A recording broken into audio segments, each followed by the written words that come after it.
My Hero Academia, chapter 268. So, another compelling chapter, definitely this week. And we're picking up where the previous chapter left off with I guess we'll call him like the Majin Buu, Hien Nomu. He kind of has like that head tentacle, the way that he does. And he was going after Mirko, trying to stop her from axe kicking Shigaraki's tank. And then at the end of that, we saw Endeavor coming in at the nick of time to come and stop it, like smashing its head in.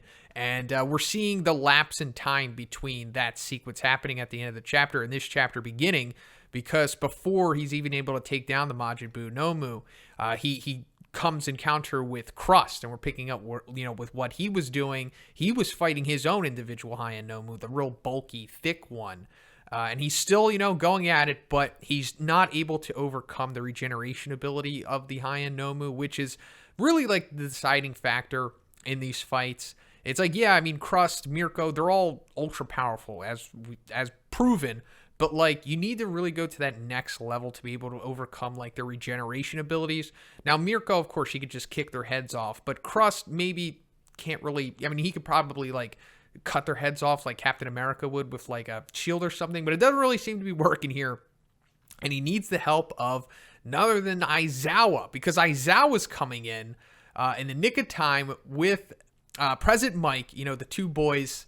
Hopefully we get Shirakumo coming in later in this arc, and we'll have the trio here, the old trio back together. But I love that Aizawa's finally here with President Mike, and he's nullifying the regeneration abilities. So now Crust can fight, I don't know, somewhat more of an even playing field, I suppose. I mean, they're relatively around the same level, which I was surprised by. And then we come back to like the end of the previous chapter where Endeavor was like taking down the Majin Buu Nomu, and we see like beneath his skin he has like a whole layer of like bones. So I guess that's another quirk that All For One had taken or whatever, and then they used it to synthesize into the Hien Nomu. So this just gives them their extra level of durability. So that's, I guess, explaining that, rather than just like I was actually talking about this in my How Powerful is the USJ Nomu video that I made a couple weeks ago, and I was just talking about, well, we could just chalk up their durability just to them being Hien Nomus. Maybe it comes from the multiple quirk, augmenting strength quirks that go into them just being inherently so strong. But no, they have a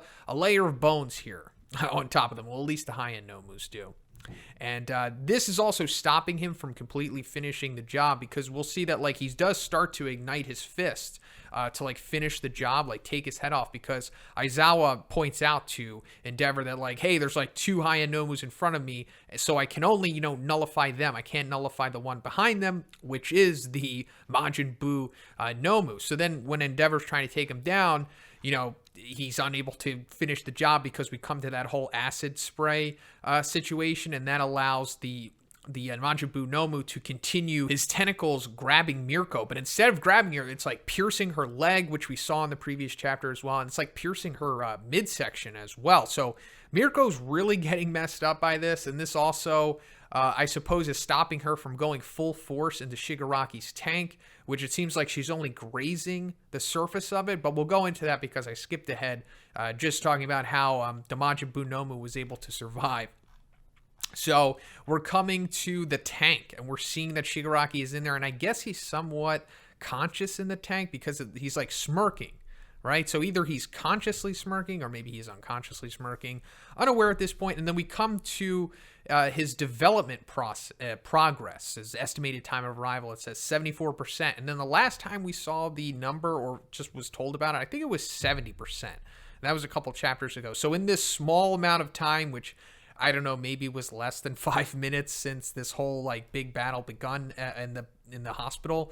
I don't know. It's 4% has been able to elapse. So are they going to go to 100%? Like, I just assume that Shigaraki is going to break out early, because him being at 100%, I just would seem like a little too powerful. I mean, maybe he does. I don't know. We'll see what happens, because we'll talk about it more in a little bit. But and then we see the female Hien Nomu rationalizing and figuring out what's going on with Aizawa and why she's having less success now because he's shown up.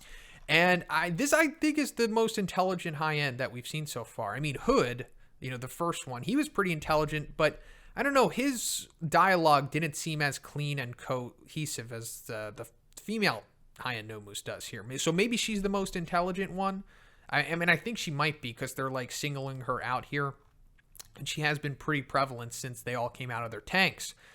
So she's figuring out how to overcome Aizawa, and then she goes into like hiding. And then, then she gets shot by the eye lasers. And then I assume that it's just signifying that her regeneration is coming back because Aizawa's not able to use his quirk on her. But then she I don't know what's going on here. I guess she's like part of her body swelling up, but it looks like a butt. So is this the High-End Nomu's butt filling up with acid or something? And so that's how she's able to shoot it like an acid spray. We see all of these acid shooting at the heroes, which conveniently Crust is saving them from by generating multiple shields in a pretty cool sequence. He's saving Aizawa, President Mike, and even Endeavor here.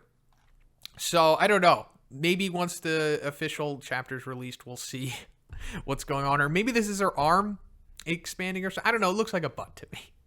Let me know if you know what this is in the comments.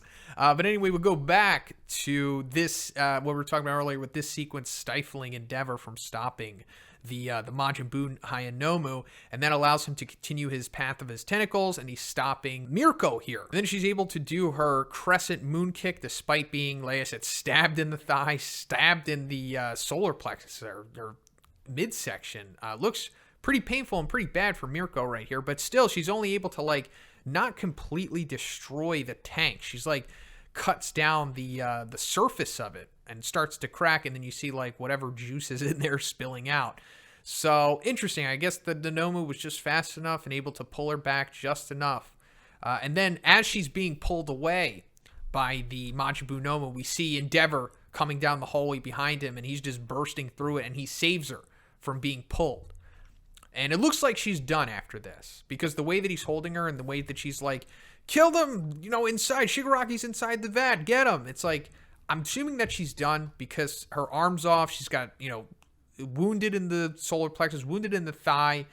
She's already fought, multiple chapters. So I think this might be when Mirko goes to the bench.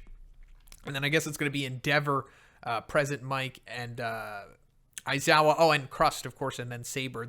We're going to have those to take on, I guess, the lingering High-End Nomus. And then that brings us to the end of the chapter when we see, like I said, the tank cracking and the juice coming out of it. So either the tank is completely cracking here and Shigaraki is going to come out in the next chapter, because then there's this other panel right before the very final panel with Aizawa and President Mike. And it looks like Shigaraki is looking at them or something. I guess that's what this is. Shigaraki is becoming conscious maybe or something like that.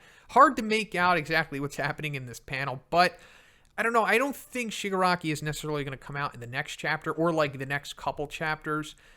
I think considering that the tank isn't broken here, this might be the most damage the tank is going to become. And then he might actually go to 100% development possibly, since they are showing us the number on the screen. So maybe that's Horikoshi's ticking clock possibly. And also, for us to have a big, satisfying final boss to this arc, it's got to be complete Shigaraki, right? If he came out at 75% or 80%, we'd always be left wondering oh, how powerful would he have been at 100? So maybe that's going to happen, maybe not.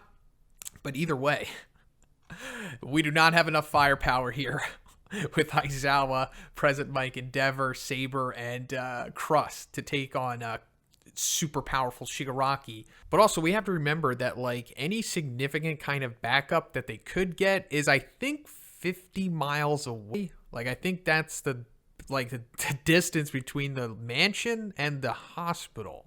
So maybe when Shigaraki comes out, he uses that gray liquid teleportation quirk that All For One had, and also using Ragdoll's quirk to sense where others are. And I know that there's a stipulation to that the user needing to have intimate knowledge of the people, but maybe he can somehow bypass it or something. I just feel that once Shigaraki comes out, he's going to pull everyone to him, villains and heroes, so that's a reason how everyone can come together. But we'll see what happens. Let me know what you thought about this in the comments. If you like the review, guys, please give it a like. I also have a Patreon. It gives you access to a weekly Q&A. And if you haven't already, please subscribe as well. Have a great day, and I'll see you in the next one.